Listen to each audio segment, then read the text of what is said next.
featured quiz. Proceed carefully. This quiz was marked inappropriate for students below 13 by an automated system. This may have a mistake, but please proceed carefully.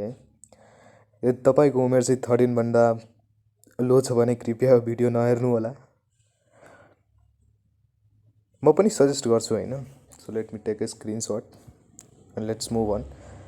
Oh back गरिदिएँ मैले. View and you हैन. हामीलाई जसरी पनि हेर्नु छ.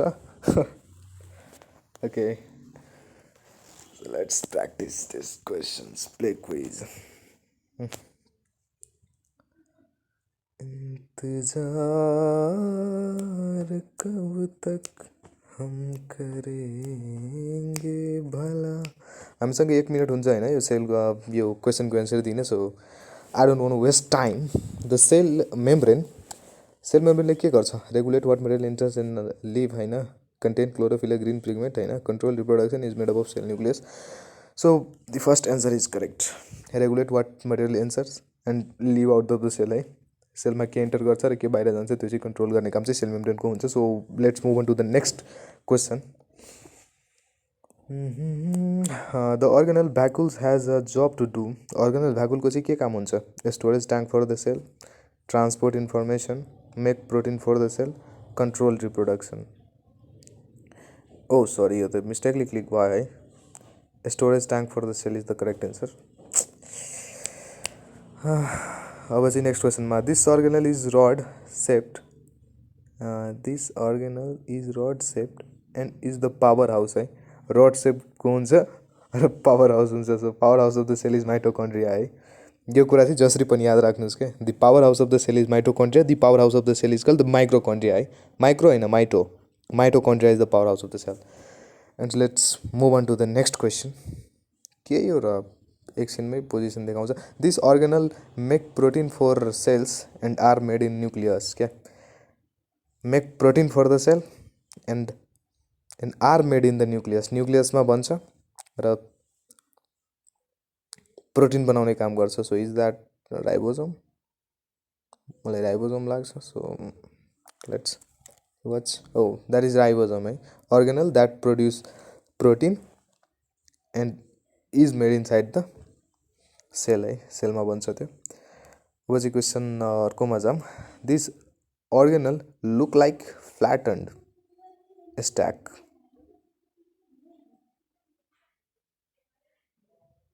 के हो त्यो?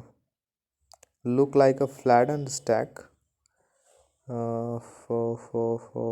कुन हुनसक्छ? माइटोकन्ड्रिया. फ्ल्याटन्ड स्ट्याक्स भनेको ठ्याक्कै मैले बुझिनँ. तर फ्ल्याट भनेको अलिकति फ्ल्याट गोल्की बडी हुन्छ. त्यही भएर मैले त्यता क्लिक गरेँ. त्यो ठिक भयो है. फ्ल्याटन्ड स्ट्याक्स भनेको गोल्की बडिज नै हो. मलाई पनि थाहा थिएन. अब चाहिँ यो नेक्स्ट क्वेसनमा जाउँ. क्वेसन नम्बर 6 हो. This is where the process of photosynthesis take place is that is chloroplast होइन. Photosynthesis take place in chloroplast. And let's move on to the next question. And now at the 7th position. And organelles are special structures that do job inside the cell. त्यो पनि ठिक हो हैन. Come from other cells. या यो गलत छ. Basic unit of living thing त्यो पनि हुनसक्छ होइन. What all living thing are made up of. Special structure that do job inside the cell. मलाई त त्यही ठिक लाग्यो. ओ त्यही ठिक हो है. Special structure. अब अर्को क्वेसनमा. The basic need of living अर्गेनिजमहरू के हो? Internet, friend, shelter. That is internet is basic shelter for human होइन. कुन चाहिँ बेसिक हो होइन लिभिङ अर्गेनिजमको लागि? इनर्जी. सेकेन्ड इज करेक्ट है. Energy, support, protection, growth, reproduction है. That is necessary for living organism. And now अब चाहिँ 9th क्वेसन है. जिन्दगी दो पल की. The organ vacuole has a job to do यो चाहिँ ठ्याक्कै अघि चाहिँ मिस्टेक भएको थियो है, storage tank for the cell हुन्छ, भ्याकुलमा चाहिँ स्टोर भएको हुन्छ क्या होइन फुडहरू, so vacuoles is called the storage tank of the cell है। No I don't want exist. वाह। Cell theory believes that all organs के बिलिभ गर्छ है, that all living things are made up of one or more cells, that the cell combined together make a theory that plant and animal have the same cell, that plant and animal do not have the same cell, that all living things are made up of one or more cell है। Sale थ्योरीले यो prove गर्छ, यो भन्छ है हरेक organism एउटा वा एकभन्दा बढी सेलले बनेको हुन्छ है। Bit map is up. Cytoplasm has a job to do. साइटोप्लाज्मको चाहिँ के काम हुन्छ, found only in plant cell, यो रङ हो। Water filled sac inside the cell, यो पनि हुनसक्छ। Control and make cholesterol, support the various organelle inside the cell, so I think this is the correct answer है। Support the various organelles inside the cell, ठिक हो, सबलाई support गर्ने काम गर्छ। Now eight second. अब चाहिँ क्वेसन नम्बर 11मा के हो, एन्डोप्लाज्मिक रेटिकुलम इज के हो, what is endoplasmic reticulum? So release materials out of a cell. The transportation system of the cell is a clear, thick, jelly-like substance. Break down sugar into water and carbon dioxide. So I think the transportation system of the cell is the correct. तर highway थियो अघिको, उफ transportation system नै रहेछ ल। Highway पनि भनिन्छ है, सेलको highway, the highway of the cell is called endoplasmic reticulum.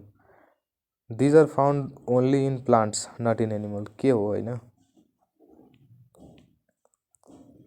जिन्दगी फोटोसिन्थेसिस प्रोसेस हो, तर यहाँ चाहिँ क्लोरोप्लास्ट इज करेक्ट एन्सर है। किनभने त्यो प्लान्टमा मात्रै हुन्छ, फोटोसिन्थेसिस प्रोसेस हो होइन।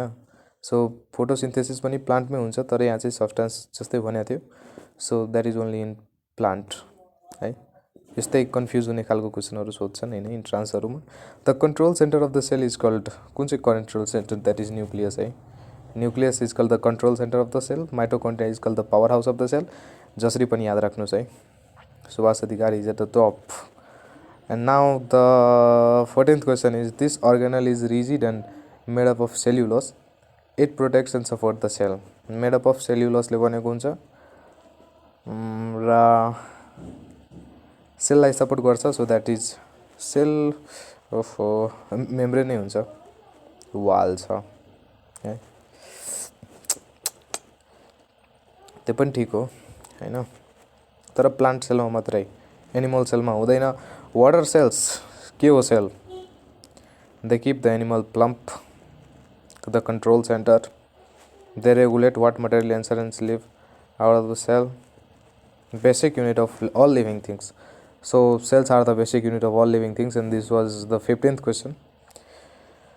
जिंदगी दो पल की